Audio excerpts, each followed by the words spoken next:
아멘. 기독교에서 말하고 있는 구원, 그 구원을 이야기하면, 특히 한국 교회에서 구원을 이야기하면 이 세상은 그다지 우호적이거나 깊은 관심을 보이지 않습니다.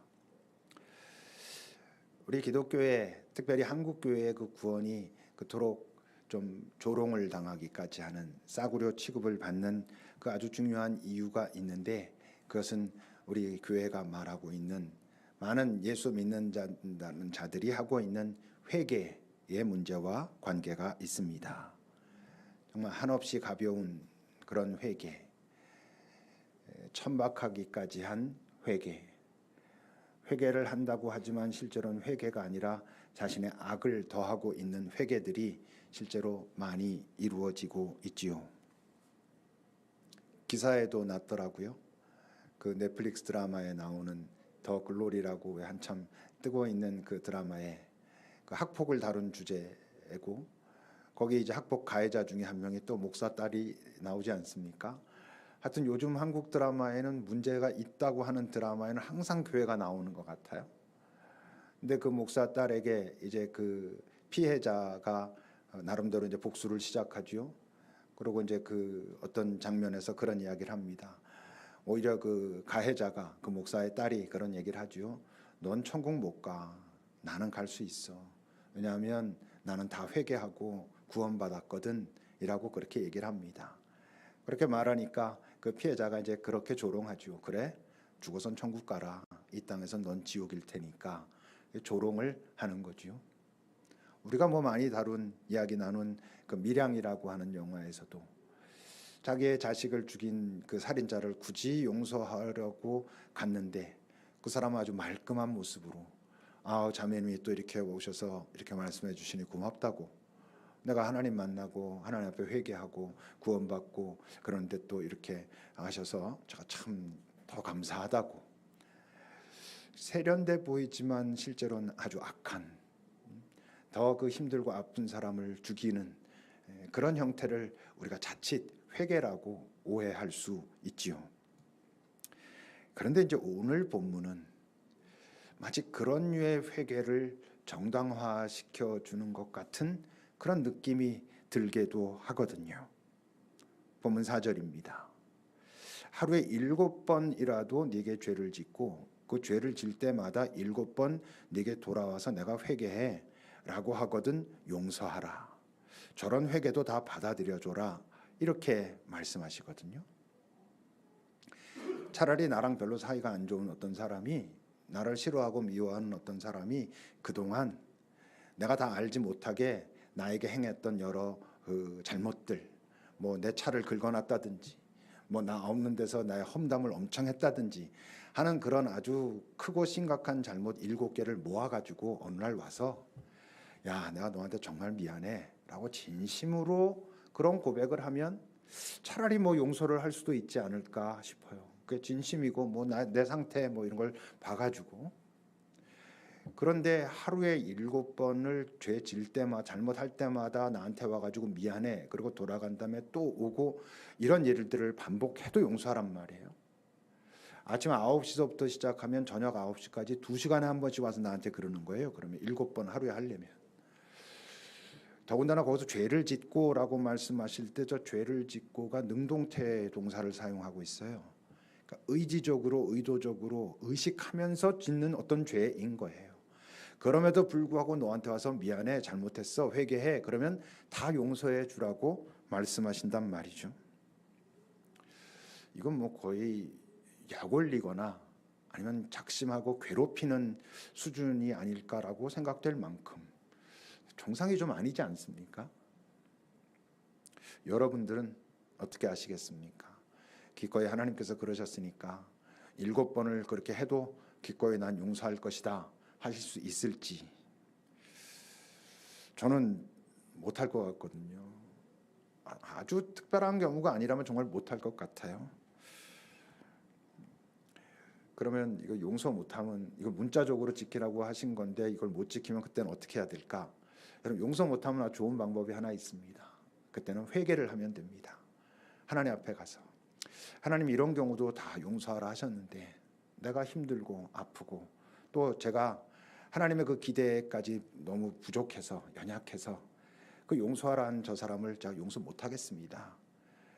사실 뭐 막판에 한 6번 7번째 제가 좀 패습니다. 뭐 이러면서 용서 못하는 죄를 하나님 용서해 주십시오 라고 하나님 앞에 회개하면 이렇게까지 하라고 하신 분이 나는 정말 힘들어서 그거 못하겠습니다 그러는데 너 안 돼 탈락 이러시진 않을 것 아니겠습니까? 그러니까 이것이 만약 문자적으로 하시는 명령이라면 저는 이걸 지킬 자신은 없고 그냥 주님 앞에 가서 진심으로 정말 내가 이건 너무 힘들어서 못할 것 같습니다 하게 되지 않을까 그렇습니다.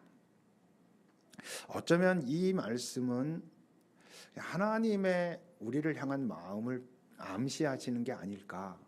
뭐 우리가 아무리 그래도 결국 그분은 용서하실 거다라는 말씀을 하시는 게 아닐까 싶지만 물론 아닐 수도 있죠. 이거 제자들에게 명령하신 거니까.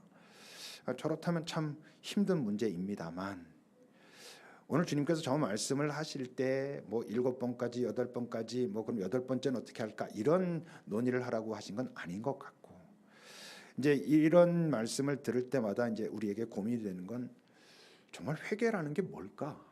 도대체 어떻게 하는 게 정말 회개인가? 또 그렇게 용서하라 하시는데 우리가 용서를 한다는 건 과연 뭘까? 이런 부분을 한번 같이 고민해 보려고 합니다. 당연히 회개도 용서도 단순한 문제가 아니죠. 그걸 단순하게 생각하면 이제 정말 문제가 되는 거고 단순히 내가 뭔가 이렇게 잘못하면 미안해 잘못했어 용서해줘 이게 회개의 본질 정말 회개는 아닐 거 아니겠어요? 나는 여전히 힘들고 아파도 뭐 용서하라고 그랬으니까 용서하지 않으면 너 용서 못 받아 또 이렇게 성경에 기록되어 있는 것도 있으니까 그냥 뭐 잘못했다 그러면 그래 알았어 라고 그냥 뭐 용서한다라고 말을 해주는 게 용서도 아닐 것 아니겠습니까? 참 우선 회개가 진짜 회개가 되려면 그 회개는 나 중심이면 안 되는 거죠. 나 중심이라는 건 그냥 내 불편한 마음의 짐을 덜어내려고 가서 그냥 미안하다라고 말을 해야 내가 조금 편해질 것 같아서 뭐 또는 이 내가 잘못을 저질렀는데 지금 제가 화가 나 있고 뭔가 이 상황이 불편하고 계속 뭔가 껄끄러운 거를 피하려고 상황을 대충 덮으려고 내가 미안해 잘못했어 이걸 회개라고 할 수도 없는 것 아니겠습니까? 또는 뭐 그 영화에서 그 드라마에서도 나오지만 자기가 잘못해놓고 이제 그 친구가 뭔가 복수를 하러 나타났는데 그 친구가 알고 있는 것들이 공개되면 나한테 굉장히 곤혹스러운 일이 벌어질 것 같으니까 미안해 용서해줘 나 잘못했어 그거 저기 들키면 안 되니까 제발 한 번만 봐줘 이게 회개도 당연히 아닐 것 아니겠습니까? 어떤 그냥 내가 징계를 피하려고 내 마음의 불편함을 피하려고 뭐 분위기가 이상하니까 이것 좀 약간 덮으려고 여러분 애들이 뭐 자기 그냥 무서워서 잘못한 것이 뭔지도 모른 채 막 비는 경우도 있고 부부 사이에도 여러분 뭐 남편들 뭐 아내들 뭔가 잘못했을 때 이 분위기 껄끄러우니까 이거 넘어가려고 내가 잘못했어 뭐 대충 이렇게 하고 덮고 지나가려고 하고 이런 걸 회개라고 할 수는 없겠죠. 그런 류의 회개들이 왜 회개가 아니냐 하면 회개의 본질은 돌아섬인데 그런 회개들은 뭔가 해결됐다 싶으면 또는 뭐 이제 다시 말하면 용서받았다 싶으면 이전으로 돌아가거든요. 가벼운 회개는 사람을 변화시키지 않아요. 여러분 십자가 강도 그 우편에 있던 강도가 이제 나를 기억하소서 그러니까 예수님이 너 오늘 낙원에 나와 함께 있을 것이다 이러셨습니다만 그게 뭐 그 사람이 그 순간 뭔가 이 긴박하고 막 정말 이제 끝날 것 같고 그러고 이 양반에 대한 이런저런 소식도 들었고 그러니까 하는 얘기지 그가 정말로 뭐 깊은 어떤 생각 가지고 그랬겠습니까? 뭐 운이 좋은 거고 그 운이 좋은 것도 하나님의 은혜라 하면 은혜지만 여러분 만약 그 십자가형이 집행되기 직전에 뭐 빌라도가 사람을 보냈든 로마 황제가 칙령을 내렸든 저 예수만 죽이고 나머지 두 사람은 살려줘라 이렇게 됐어요. 그래서 그 내려와 가지고 집으로 갈 때 정말 그 전에 그 예수님한테 나를 기억하소서 했던 그 절박함이 계속 있겠습니까? 뭐 모르죠. 100% 없어 이럴 수는 없지만 그게 정말 진지한 자기 고민과 고뇌와 자기에 대한 성찰과 이런 것 없이 나온 거라면 그게 그 사람을 정말 바꿔놓지는 못하거든요. 그렇다면 진짜 회개는 언제 시작될까? 여러분, 진짜 회개는 그 상대방, 피해자, 내가 해를 끼친 사람의 아픔, 그 아픔에 내가 공감할 때 시작되는 겁니다. 아, 이 사람이 정말 아팠겠구나. 정말 힘들었겠구나. 이 사람이 정말 고통받고 있구나 라고 할 때 이 회개는 시작되는 거죠. 여러분, 그것을 공감하니까 자기가 저지른 잘못이 어떻겠어요? 우선 그 잘못이 확 자각되는 거죠. 아, 내가 정말 잘못한 게 맞네. 그리고 그 잘못이 저 사람을 저렇게 아프게 하고 있다니라고 하니까 자기가 저지른 잘못이 너무 미운 거죠. 아, 내가 왜 그랬지? 아, 내가 그래서 저 사람 저렇게 한 걸 저 어떡하지? 얼마나 아프지? 나 이걸 어떻게 해야 되지? 라고 하는 그런 당황스러움, 그런 어떤 조급함, 초조함, 이런 게 이제 진짜 회개를 시작하게 하는 거죠. 근데 여러분, 상대방의 아픔의 공감이, 내가 저지른 잘못이 정말 잘못이구나, 아, 이게 정말 잘못된 거네, 너 왜 그랬어? 라고 하는 이런 탄식이 그냥 일어납니까? 그래서 회개는, 진짜 회개는 이게 내 자신이 깊은 성찰이 없이는 진행되는 게 아니에요. 우리가 너무 쉽게 회개를 말하죠. 너무 쉽게 회개를 말하니까 실제적인 변화도 없고 화해도 없는 것이죠. 나 중심으로 하니까. 그러니까 성찰이란 내 시각으로 보는 게 아니고 피해자의 시각으로 보는 거죠. 저 사람이 이런 것 때문에 얼마나 아팠을까? 하나님과 관계에서는 이것 때문에 하나님이 얼마나 가슴 아프셨을까? 나를 보면서 얼마나 탄식하셨을까가 느껴져야 되는데, 그건 여러분 그냥 내 이 상황이 당장 눈앞에 나타난 어떤 나에게 대한 어떤 다가올 것들에 대한 것에 마음이 그냥 쏠려서는 볼 수가 없고, 성찰을 통해서만 그런 깊은 나 자신이 내 중심이 아닌 다른 시각으로 볼 수 있을 때에만 가능한 거죠. 근데 여러분, 정말 어떤 상황이 저질러졌고 벌어졌고 그 사람이 아픈 것을 보면서 내가 되게 속상하고 아파하고 미안하고 내 잘못도 너무나 밉고, 그래서 그 사람한테 가서 내가 정말 잘못한 게 맞아, 내가 이러고 이렇게 하지 않았어야 되는데 이렇게 했고, 그래서 네가 지금 이렇게 아픈 거, 네가 지금 아픈 거 얼마나 아플지 내가 다 알지도 못하지만 내가 정말 너한테 진심으로 사죄한다 라는 게 그때 비로소 진심일 테고, 여러분 그게 진심이라면 그렇게 사과한다, 딱 돌아서서 끝, 이럴 수가 있겠어요? 없죠. 그러니까 진짜 회개는, 진짜 사과는 잘못했다라고 하는 자기 입술의 고백, 자기 마음의 표현으로 끝나지 않아요. 진짜 회개는 그 상대방이 나를 용서해도 그 용서가 이렇게 속 시원하게 나에게 아, 용서받았구나라고 흔쾌하지 않아요. 그 용서를 쉽게 받아들일 수가 없어. 왜? 너무 미안하니까, 너무 죄송하니까. 하나님이 날 용서했다는 거 알아서 아, 그래, 나 자유를 주셨구나라고 하지만, 그래서 아, 좋아, 이렇게 되지 않아요. 죄송하죠. 그래서 어떠냐면 이젠 자기가 그 피해를 끼쳤던, 아프게 했던 그 사람을 위해서 내가 할 수 있는 게 뭐지? 무례하지 않게, 그것도 또 다른 폭력이 되지 않게 할 수 있는 게 뭐지를 정말 고민하죠. 원상복구를 할 수는 없지만, 원상복구할 수 없는 일들이 많잖아요. 우리가 이미 저질러버린 잘못을. 그렇지만 그 상황 속에서 내가 할 수 있는 건 뭐지? 라고 그가 하고 있는 회개가 진짜라면, 그가 정말 하고 있는 사과가 진짜라면, 자기가 저지른 잘못이 정말 아프고 밉다면, 그것 때문에 아파하고 있는 저 사람의 저 아픔이 얼마나 큰지 내가 그래도 조금 느껴가고 있다면 그냥 그렇게 끝나진 않아요. 오래전에 봤던 그 만화 중에 그 일본에서 활동했던 그 무도인 최영의라고 하는 사람이 있었어요. 그 사람이 무술을 익히고는 도장 깨기를 하러 다녔어요. 각 그 이름 있는 도장마다 다니면서 거기에 최고수랑 붙어가지고 뭐 이렇게 싸워서 이기고 뭐 이래서 하는 걸 했는데, 그 사람이 거의 패배가 없었다는 사람이죠. 근데 한 번은 어떤 일이 있었냐면, 칼을 쓰는 검도인과 그 붙게 됐는데, 이 사람은 맨손으로, 그 정말 생명의 위협을 느끼고, 실제로 자기가 그렇게 고백을 굉장히 두려웠기 때문에 막 자기 이쪽 한쪽이 막 찢겨 나가고 이러는 속에서 그가 그야말로 필살기를 사용합니다. 사람을 죽이게 돼요. 근데 그 검도인에게 아내가 있었고 아들이 하나 있었어요. 근데 나중에 정신 차리고 나니까 자기가 너무 잘못한 거야. 자기 두려움 때문에 사람을 죽인 거야. 그래가지고 거기에 가서 정말 사죄를 하고 그러는데 당연히 그걸 어떻게 금방 받아들이겠어요? 받아들이지 않고 용서도 하지 않는데 그 집 옆에다가 움막을 짓고 몇 년 동안 노예처럼 삽니다.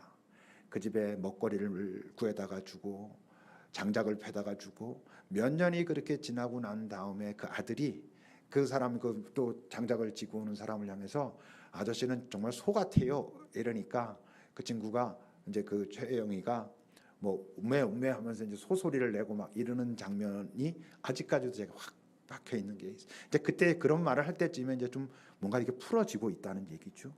그러니까 수년 동안 그것을 풀어주기 위해서 그 사람이 그렇게 하는 것이 뭐 기억나고 그게 이제 회개죠. 우리가 다 그렇게 할 수는 없지만 정말 진심으로 그러면 자기의 모든 것을 내려놓고 그렇게 그 사람은 그랬고 거기서 이제 화해가 일어나는 거죠. 여러분 왜 이 땅에 화해가 일어나기가 어렵습니까? 한번 뭔가 문제가 딱 발생하면 거의 대부분 적이 되거나 적이 안 돼도 이게 뭔가 좀 가깝지 않은 좀 대면대면한 이런 사이로 왜 변합니까? 진정한 회개가 사죄가 없으니까 정말 마음을 다한 그리고 그걸 풀기 위해서 어떤 진심 어린 노력 저 사람이 느끼기에도 피해자가 느끼기에도 아, 이 사람이 진짜 잘못했다고 생각하고 정말 어떻게 하고 있구나가 없으니까 화해가 일어나지 않는 거죠. 바울은 하나님의 용서를 받았지만 그 죄송한 마음을 떨칠 수 없었기에 그는 일생 어떤 마음으로 살았다 그랬어요? 빚진 자로 산다 그랬잖아요. 그러니까 용서했지만 하나님이 알지만 그 내가 자유를 가졌다는 걸 알지만 이 자유를 가지고 내가 그분이 나를 향해서 베푸신 사랑 내가 이 땅에서 함부로 살았던 그 교만한 모든 것들을 잘 갚으면서 살아야지 이제 그게 진짜 회개인 거죠. 회개는 어려운 일입니다. 그냥 이 말로 그 상황 넘기려고 아 미안해 상황 넘기려고 미안해 한 사람들의 특징이 뭐예요? 그렇게 하려고 미안해 했는데 그 상황이 넘어가지 않으면 이제 도리어 화를 내죠. 어쩌라고부터 시작해가지고 이제 뭐 그냥 그건 진짜 회개가 아닌. 근데 그것이 회개처럼 사용되는 문제는 이 교회 안에서도 하나님과의 관계에서도 인간 존재도 그런 식으로 회개하고 그것이 하나님의 구원을 받았다라고 말하고 있는 그런 모습으로 나타나니까 이제 우리가 조롱을 받기도 하지요. 회개는 참 어려운데 그럼 당연히 회개보다 더 어려운 게 뭐겠어요? 용서죠. 용서는 피해자가 해야 되는 거잖아요. 당한 자가 하는 거니까 이건 더 어려울 수밖에 없어요. 근데 우리가 꼭 기억해야 되는 건 하나님의 용서와 인간이 하는 용서는 같은 것이 아니에요. 이게 이제 우리가 자꾸 이제 혼란스러우니까 하나님과도 이제 문제가 생기고 막 이러는데 하나님이 하시는 용서와 우리 인간이 하는 용서는 분명히 달라요. 하나님은 그 존재 자체를 용서하시는 거예요. 너를 용서한다라는 건 하나님이 하시는 거예요. 인간은 존재를 용서할 만한 권한이 없어요. 우리는 정확하게 말하면 그래 내가 너를 용서할게가 아니에요. 정확하게 말하면 네가 나한테 했던 그 잘못을 용서할게가 되는 거죠. 우리는 사건을 용서하는 거고 하나님은 그런 사건들을 버리고 사는 존재를 용서한다는 점에서 본질적으로 달라요. 근데 하나님께 있어서의 용서란 그냥 그 존재와의 화해 자체예요. 돌아선 존재, 회개한 존재와의 화해예요. 용서가 화해 자체예요. 우리가 둘째 아들의 경우에 봤죠. 아버지를 떠나가지고 자기 마음대로 살다가 아버지께로 돌아왔어요. 그 돌아온 아들을 아버지가 아무 조건 없이 용서했어요. 그 용서 자체가 화해고 하나님께 용서는 그래서 기쁨이에요. 근데 인간의 용서는 기쁨인 경우는 그렇게 많지 않아요.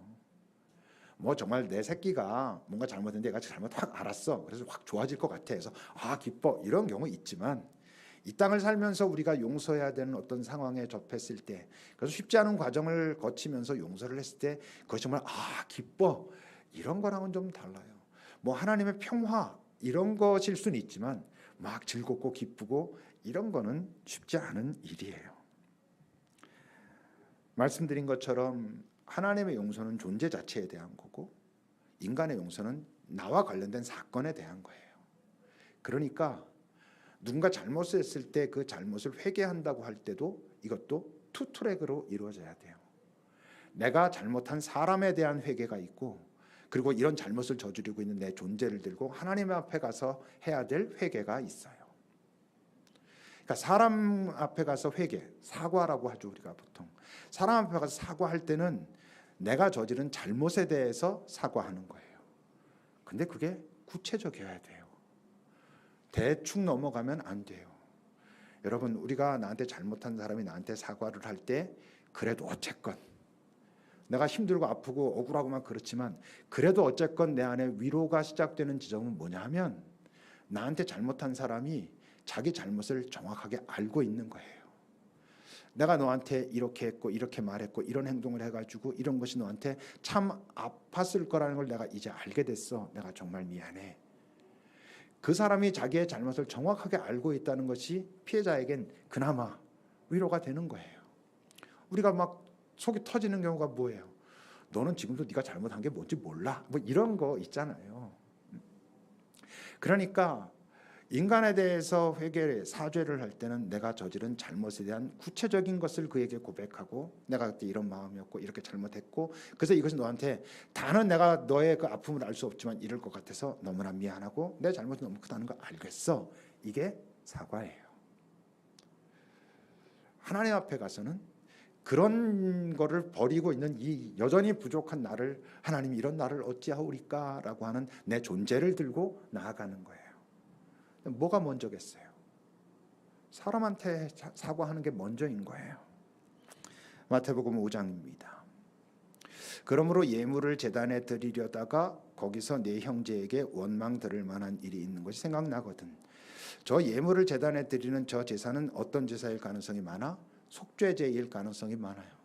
내가 뭔가 잘못한 것을 가지고 하나님 나를 용서하소서라고 속죄제사를 드리라 그랬거든요. 속죄제사를 드리러 갔어요. 가서 나의 잘못을 하나님 앞에 고백하는 동안 누구한테 잘못한 거, 내가 그것이 걸려서 지금 하나님 앞에 온 거야. 지금 뭐라 그러신다고? 너 지금 나한테 하는 것보다 먼저 해야 될 일이 있어. 그 사람한테 가서 네 잘못을 고백해야지. 가서 네 잘못 잘 고백하고 원망 들을 만한 일이 좀 하고, 그 다음에 다시 돌아와가지고 그랑 화목하고 와서 나한테 예물 드려라. 사실은 화목이 일어나지 않을 수도 있어요. 우리가 누구한테 사과한다고 다 화해가 일어나나요? 그러지 않을 수도 있어요. 그러나 네가 먼저 가가지고 네 잘못을 정직하게 있는 그대로, 네가 정말 그 깨닫게 된, 너의 죄를 미워하게 된, 그의 아픔을 아파하게 된 그것을 다 고백하고 그에게 너의 잘못 있는 그대로 다 고해라. 그가 힘들고 아픈 걸 용서하지 않을 수도 있어. 그래도 다 그렇게 고하고, 그리고 나서 나한테 와서 하나님 제가 이렇습니다 하고 그때 나한테 오라고 말씀하시는 거예요. 그래서 여러분, 인간의 용서는 말씀드린 것처럼 화해를 전제하지 않아요. 하나님의 용서는 용서 자체가 화해라 했죠. 우리 인간의 용서는 화해를 전제하지 않아요. 자꾸 화해를 전제해야 될 것 같으니까 용서를 못하는 거예요. 용서하면 저랑 다시 사이좋게 지내야 된다라고 생각하니까 용서가 안 되는 거예요. 어떻게 사이좋게 지내겠어요? 모든 상황에서. 어떤 상황은 그가 진심으로 나에게 와서 그렇게 말하면 용서하고 이전보다 더 좋아지는 경우도 있겠죠. 어떤 경우는 그렇지 못할 수도 있어요. 용서는 화해를 위해서 하는 게 아니에요. 용서는 나를 위해서 하는 거예요. 내가 자유로워지기 위해서. 그 사건으로부터는 자유로워지지 못할 수 있어요.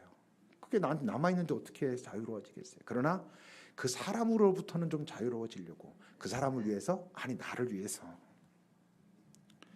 근데 여러분, 자유로워지려면 자유가 미움, 복수심 이런 거랑 공존할 수가 없잖아요. 누구를 죽도록 미워, 누구에 대해서 복수심에 내가 불타고 있어. 근데 나는 자유로워졌어. 이럴 수는 없는 일이죠. 그러니까 여러분, 로마서 12장 19절은 이렇게 말해요. 사랑하는 자들아, 너희가 친히 원수를 갚지 말고, 원수 갚으면 그 원수 당하는 사람이 너무 힘드니까, 아니 내가 너 사랑해서 하는 소리야. 그런 소리예요. 하나님의 진노하심에 맡겨라. 그가 정말로 회개하고 너에게든 또 하나님에게든 진심으로 그러면 하나님께서 그 존재자를 용서하시겠지만, 그러지 않다면 결국 하나님 앞에 심판을 받을 테니 네가 하지 마라. 네가 그 복수심과 미움에 불타 있는 한 네가 자유롭지 못하잖아. 그 마음을 가지고 있는 한 네가 이 땅에서 하나님의 그 생명 가진 자로, 사랑 가진 자로, 서로 사랑하는 자로 살 수가 없잖아. 그러니까 널 위해서 거기서 좀 떠나라, 이렇게 말하는 거예요. 그렇지만 그게 18절은 할 수 있거든 너희로서는 모든 사람과 더불어 화목하라. 저 말은 무슨 소리야? 모든 사람과 화목할 수 없을 수도 있지, 이런 얘기죠. 어떤 경우에 어떤 사람과는 화해하지 못할 수, 용서하지만 내 그로부터 정말 자유로워지기 위해서 애쓰지만 그와 화해하기는 어려울 수도 있죠. 그래서 여러분, 우리의 용서는 때로 정말 뭐 화해하고 뭐 괜찮아 이런 것이 아니라 그냥 그 사람으로부터 떠나가는 것일 수도 있어요. 우리 스스로가 날 위해서 내가 자유로워지려고. 아까도 말한 것처럼 그 사건으로부터는 내가 떠나지 못하지만 그 사람으로부터는 떠나려고. 그래야 내가 자유로워질 수 있다는 걸 그렇게 아니까. 여러분, 생각해 보면 정말 영원이 없다면, 이 땅이 전부라면, 이 모든 시스템에서 잘못하고 벌 주고 하는 저는 가장 합리적인 정당한 시스템은 눈에는 눈, 이에는 이인 것 같아요. 그게 제일 속 시원한 거 아닌가요? 누가 잘못했으면 그만큼 너도 당해야 돼 라고 하는 게 그나마 피해자의 마음을 풀어주는 거죠. 여러분, 이 세상의 법이 피해자를 위해서 존재합니까? 아닙니다. 이 세상의 법이 그렇다면 뭐 예수님의 서로 사랑이라고 하는 정말 그 화해를 위해서 존재합니까? 아닙니다. 이 세상의 법은 피해자를 위해서도 아니고 서로 사랑하는, 정말 모두가 잘 사랑하고 화해하자라는 의미에서 존재하는 게 아니라 그냥 이 체제 유지를 위해서 필요한 겁니다. 체제 유지는 누가 원하는데? 가진 자들이 원하는 거죠. 이게 더 깨지고 망가지지 않을 수 있는 방법들을 만들어 놓은 거고, 그래서 여러분, 대부분 판결이 나오고 난 다음에, 판결 기사가 나오고 난 다음에, 판결이 나오고 난 다음에 여러분 피해자가 속 시원해 하는 경우는 거의 없습니다. 판결 기사를 본 대부분의 사람들은 판사 너도 이거 당해봐라 이놈아, 이런 얘기를 하게 됩니다. 왜? 그 나타난 결과가 그 피해자를 만족시켜 줄 수 없거든요. 정말 이 세상의 전부면 난 똑같이 해주고 싶고, 저는 정말 그럴 것 같거든요. 근데 이 세상의 전부 아니잖아요. 그리고 이 세상의 전부가 아니라는 것은 또 어떤 의미도 있냐면, 우리가 이 세상이 아닌 곳으로부터 온 그 받은 사랑이 있어요. 이 땅의 여러 악과 죄들이 아무리 커도요, 우리 인간 존재 자체의 악보다는 크지 않아요. 다른 말로 하면 이 땅에서 벌어지고 있는 수없이 많은 신즈들, 우리가 자주 말하는 소문자 신즈들이 막 많지만 우리 존재 자체의 그 대문자 신, 그 많은 신즈들을 만들어내고 있는 우리 존재 자체의 악보다 크진 않아요. 근데 이걸 우리 주님께서 이 땅에 오셔서 해결하셨거든. 그분이 이 땅에 오셔가지고 해결하셨거든요. 4절을 보세요, 여러분. 다시. 하루에 7번이라도 죄를 짓고 7번 돌아와서 회개하노라 하면 용서하라 그랬는데, 저게 말이 안 되는 것 같지만 우리가 지금도 하나님 앞에 그러잖아요. 제가 7번이나 하나님 앞에서 회개하고 그러진 않습니다. 7번 회개하지 않는 거지 7번 죄를 짓지 않는 건 아니거든. 우린 여전히 이 땅에 사는 동안 사실 회개해야 되겠다는 자각도 하지 못하는 수없이 많은 이런저런 잘못들을 저지르면서 살고 있는데, 우리 주님이 저 이상으로 우리를 용서하고 계시다는 걸 우리가 알아야 되는 거지 사실. 그럼에도 불구하고 정말 나에게 저렇게 다가오는, 또는 내가 정말 극복할 수 없는 어떤 아픔을 준 사람을 쉽게 용서할 수 없지만, 화해할 수도 없지만, 내가 자유로워져야 이 땅에서 그 용서받은, 하나님 용서받은, 예수께서 나를 사랑하는 그 사랑받은 자로 살 수 있으니까, 살아낼 수 있으니까 그 시도를 하는 거고, 그게 내 힘만으로 안 되니까 또 주님 앞에 나아가서 구하는 거고, 이제 그러면서 사는 거죠. 회개는 여러분 피해자를, 크게는 하나님을 풀어주는 시작점이에요. 그래야 그 사람이 풀려요. 우리가 뭔가 잘못했을 때 회개는 나를 위해서 하는 게 아니고 나 편해지려고, 보람받으려고 하는 게 아니라 내가 잘못한 대상을 이렇게라도 풀어주려고 하는 게 회개고, 회개 안 하면 악한 거죠. 그러니까 용서는 나를 풀어주려고. 내가 그 용서하지 않으면 내가 계속 거기에 매여 있으니까 그 사건도 들고 가기가 힘든데 그 사건에 얽힌 사람들까지 내가 들고 가는 게 너무 힘드니까 하나님, 내가 여기선 떠나죠. 하나님이 책임진다니까 이 존재 자체를 내가 책임질 수 없고 내가 존재 자체를 용서할 수 있는 문제도 아니고, 그러니까 이 사건 하나 내가 잘 들고 갈 수 있도록 힘 주십시오. 내가 저기선 떠나야지요 하는 게 용서죠. 여러분, 우리가 이 땅 살면서 하루에도 수십 번 회개할 일이 있고 용서해야 될 일을 만나면서 사는 세상에 살고 있잖아요. 여러분, 잘 회개하면서 사십시오. 잘 용서하면서 사십시오. 그래야 내가 자유로워지고요. 그래야 여러분, 이 세상이 조금은 예수 사랑받은 자들에 의해서 서로 사랑하는 일들이 벌어질 수 있어요. 기도합시다. 잠시 나는 정말 잘 회개하나? 하나님 앞에서는 물론 내 가까운 사람들, 내가 정말 힘들고 아프게 한 사람들에게 정말 진심 어린 사과, 회개를 하는가? 정말 그의 아픔을 나는 공감하나? 그를 아프게 한 내 잘못이 정말 미운가? 한번 여러분 돌아보시고, 나는 잘 용서하나? 용서하지 못해서 내가 묶여 있는 것은 혹시 없나? 라는 것도 한번 살펴보시기 바랍니다.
걸림돌이 있을 수밖에 없는 세상, 잘못을 범할 수밖에 없는 세상. 하나님, 이 세상이 조금 더 평화롭지 못한 이유는 잘못이 줄어들지 않기 때문이 아니라 진짜 회개와 사과가 없기 때문인 것을, 이 세상이 조금 더 화해하지 못하는 이유는 부둥켜 안고 용서하지 못하기 때문인 것을 우리가 잘 기억하고, 잘 회개하는 것이 내가 조금 더 건강해지는 것이라는 걸, 잘 회개해야 돌아서야 같은 잘못 그래도 덜 반복하게 된다는 걸 우리가 기억할 수 있길. 잘못도 큰데 그 잘못을 잘 회개하지 않아서 그 피해자를 더 아프게 하는 악은 범하지 않는 우리들이 될 수 있기를. 그가 미워서 용서하지 못한다 하는데 사실은 나를 망가뜨려 가고 있는, 안 됐지만 그러나 어리석은 그런 모습도 우리가 점점 더 잘 이겨내는 자들이 되기를 하여 예수 사랑받은 자로, 나 역시 하나님 앞에 여전히 수없이 많은 잘못을 하고 용서를 받고 있는 자로, 이 땅에서 빚진 자로 잘 살아낼 수 있는 은총을 또 허락하옵소서. 예수님의 이름으로 기도합니다. 아멘. 찬송하시겠습니다.